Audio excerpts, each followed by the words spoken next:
Hello guys, आज मी बनवत आहे आयसोलेटेड क्रोम विथ कॅटाय। चला तर आज आपण पहिल्यांदा कुठलाही बेस कोट न देता इथे मी डायरेक्ट ब्राऊन कॅटायचा ॲज अ बेस कोट म्हणून वापर करणार आहे।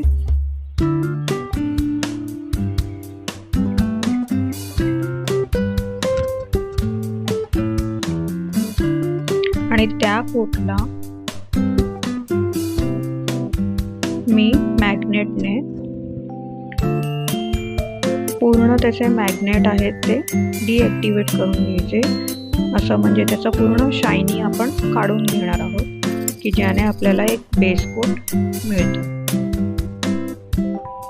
पूर्ण त्याचं शायनिंग मी मॅग्नेटच्या साहाय्याने काढून घेतलेलं आहे आणि असा आपला एक बेस कोटचा कलर तयार झालेला आहे। आणि त्याला मी 30 सेकंडसाठी क्युअर करून घेणार आहे आणि परत तेच कॅटाय मी सेकंड लेअरला वापरणार आहे। सो हे ब्राऊन कॅटाय आहे विथ गोल्डन शाईन आणि त्याचा आपण एक मीडियम थिकनेसने लेअर देऊन घ्यायचा आहे।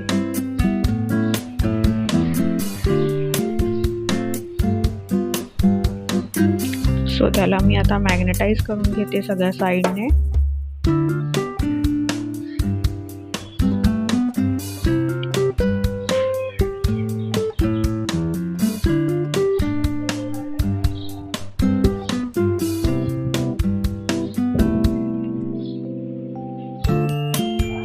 सो आजचं आर्ट करण्यासाठी मला मिडलला काही शाईन नको आहे, फक्त बॉर्डरला मला ते कॅटायचं शायनिंगचा इफेक्ट हवा आहे। सो त्यासाठी मी हे पूर्ण फक्त बॉर्डरला ॲक्टिवेट करून घेणार आहे, इफेक्ट देणार आहे बॉर्डरचा, ज्याने ते कॅटाय फक्त सगळ्या साईडच्या बॉर्डरला शाईन करेल, असं मी त्याला इफेक्ट देऊन घेते। आणि मधलं त्याचं शाईन कम्प्लिटली काढून घ्यायचं, फक्त बॉर्डरला त्याचं शाईन ॲक्टिवेट ठेवायचं।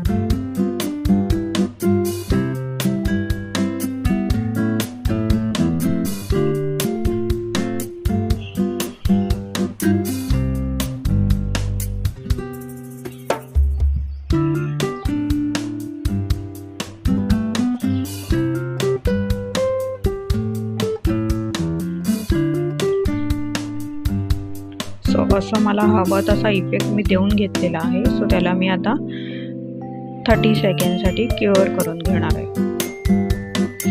आणि इथे आपल्याला आज करणार आहोत आपण आयसोलेटेड क्रोम। सो त्यासाठी आपल्याला लागणार आहे मॅट टॉप कोट। सो आता मी मॅट टॉप कोटचा एक लेअर देऊन घेऊन त्याला 60 सेकंडसाठी क्युअर करून घेणार आहे। सो हे सिम्पल मॅट टॉप कोट जर तुम्ही आयसोलेटेड क्रोम करण्यासाठी वापरलं तर तुम्हाला त्यानंतर क्युअर केल्यानंतर त्याला बफ करून घ्यावं लागतं, किंवा आणखीन एक टॉप कोट येतो रबर टॉप कोट। सो त्याला जर तुम्ही रबर टॉप कोट यूज केलं तर तुम्हाला बफ करायची पण गरज पडत नाही। पण जर तुम्ही बिगिनर असाल तर सगळीमध्ये आपण इन्व्हेस्ट करू शकत नाही बिगिनर लोक। सो तुम्ही सिम्पल मॅट टॉप कोट जरी यूज केला तरी हरकत नाही, त्यानेही छान इफेक्ट येतो आणि आपलं आर्टही छान होतं, फक्त त्याला बफ करावं लागतं एवढंच आहे। सो आता ते बफ करून क्लीन करून घ्यायचं आणि त्यानंतर मी इथे पेंटिंग जेलने माझं आर्ट क्रिएट करत आहे। सो त्यासाठी मी एक खालून वरच्या साईडनी जाणारी एक वेल इथे क्रिएट करते आहे, छोटे छोटे त्याचे लीव्स क्रिएट करते आहे। आणि ते ड्रॉ करण्यासाठी मी इथे फाईन लायनर ब्रश यूज करत आहे। सो आर्ट करताना कधी पण गाईज ब्रश हा पूर्ण डीप करायचा नाही कलरमध्ये, फक्त त्याच्या टीपला कलर घ्यायचा, हलकासा एक पुढचा पार्ट फक्त तो डीप करायचा कलरमध्ये आणि आर्ट क्रिएट करायचं, ज्याने खूप छान शेप आपल्याला जो हवा तसा देता येतो आणि ब्रशही खराब होत नाही जास्त आणि आपला कलरही जास्त वाया जात नाही। सो असं मी एक वेल क्रिएट करून घेतलेली आहे, त्याला मी थोडं व्यवस्थित शेप देऊन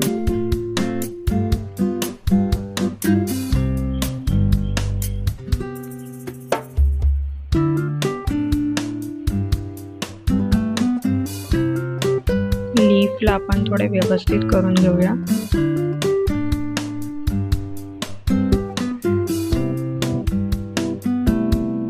आणि आणखीन एक वरच्या साईडने मी छोटीशी वेल क्रिएट करते आहे.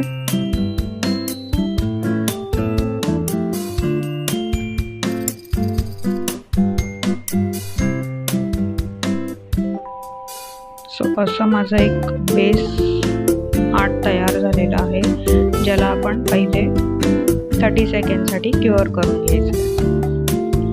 आणि परत एकदा ते आयसोलेटेड क्रोम असं छानसं एम्बॉस झालेलं दिसण्यासाठी त्याला मी सेकंड लेअर देते आहे. आणि थोडासा कलर आपल्याला यावेळेस थोडासा जास्त यूज करायचा आहे. इथे असं थोडं आपलं वर आलेलं दिसलं पाहिजे म्हणून. आणि ह्या कलरमध्ये आपण जास्त, या कोटमध्ये आपण जास्त कलर यूज करतो, त्यासाठी आपण त्याला थोडं जास्त म्हणजे 60 सेकंडसाठी क्युअर करून घ्यायचं आहे. आणि त्यानंतर मी त्याच्यावर देणार आहे गोल्डन क्रोम. आता हे माझ्याकडे गोल्डन क्रोम पावडर आहे, ती मी फिंगरने यूज करते आहे. पण तुम्ही जर बिगिनर असाल किंवा प्रॅक्टिससाठी क्रिएट करत असाल आर्ट, तर फिंगर यूज करा, काही हरकत नाही. पण जर तुम्ही क्लायंटला यूज करत असाल, क्लायंट करत असाल, तर त्यावेळेस फिंगर यूज करत जाऊ नका गाईस. त्यासाठी स्पंज येतात किंवा त्याचा एक छोटा ब्रश येतो क्रोमचा, तो यूज करा. ते थोडं जास्त चांगलं वाटतं आणि प्रोफेशनलही दिसतं. सो इथे मी फिंगरने क्रोम यूज केलेला आहे, त्यामुळे बाजूला पण थोडा क्रोम स्प्रेड झालेला आहे. पण काही हरकत नाही, ते स्पंजने क्लीन केलं की ते सगळं क्लीन होणार. आणि फक्त आपलं आर्ट गोल्डन कलरचं राहणार. सो असं क्लीन करून घेतल्यानंतर सुद्धा त्याला 10 सेकंडसाठी क्युअर करून घ्यायचं, म्हणजे ते क्रोम आपल्या आर्टवरती छान फिक्स होतं. आणि त्यानंतर आपण देणार आहोत शायनी टॉप कोटचा एक लेअर.